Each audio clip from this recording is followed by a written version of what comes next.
аул, село, станица, деревня и кишлак. Для кого-то это все одно и то же. Ну, предположим, сельский населенный пункт, в котором все занимаются сельское хозяйство, он имеет свой колхоз, может даже сельсовет или село, образующее коммуну. Но с точки зрения географии, эти понятия очень и очень разные. И сегодня я вам расскажу, чем же они так сильно отличаются.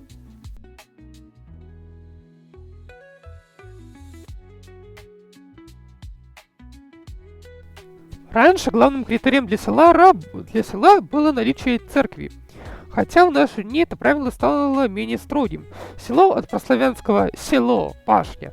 Это крестьянский населенный пункт, который не дотягивает до характеристик города и исторически подразумевает наличие собственной церкви. В современном восприятии село зачастую отличает от деревни по размеру и традиции.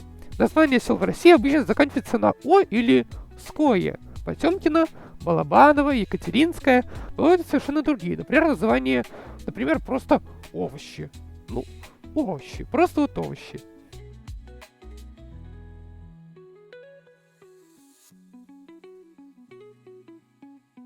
Современное слово «станица» исходит от слова «стан», «лагерь».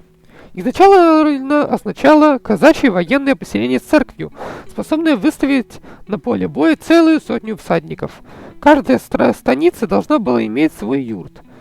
Земельный участок, предназначенный для разделения скота.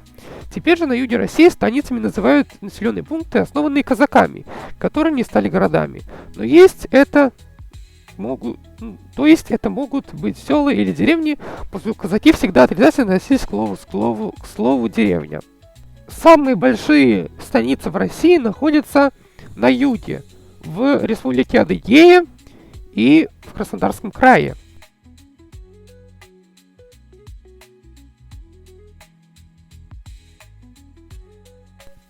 Деревня же, от прославянского «древня», пахотное поле, что в домострое указывается как пахать деревню. Это мелкий крестьянский населенный пункт, который не имеет собственной церкви или в каких-либо благоустроенных усадеб, а в основном включает только пашни. Кстати, именно наличие церкви и являлось определяющим статуса населенного пункта. В деревне, как правило, церкви не было. Некогда русичи могли называть деревню сельцом в том случае, если в ней находится какое-либо помещище, будь то винокурня или усадьба господина. Деревни часто имеют название, оканчивающееся на «сенака», например, Богдановка, Калиновка. Но есть также деревни с необычными названиями, например, Ярошово, Лобейки, Понизье, Кордон или Буджак.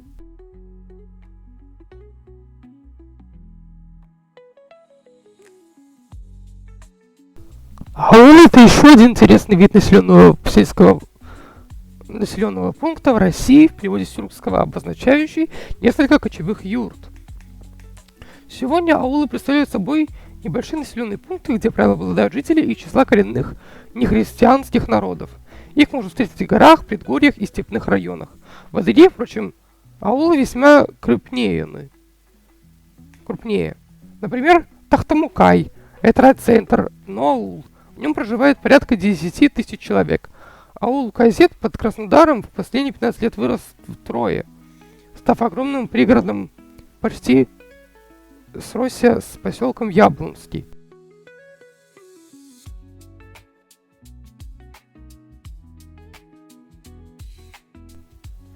Кишлак же отличается от аула тем, что если аул может находиться и в степи, и в горах, то кишлак может находиться только в горах, и в основном в кишлаках живут не христиане, как живут в ауле или аулах, а живут в основном мусульмане. Крупнейшие кишлаки находятся в Таджикистане, Афганистане, Узбекистане и Кыргызстане.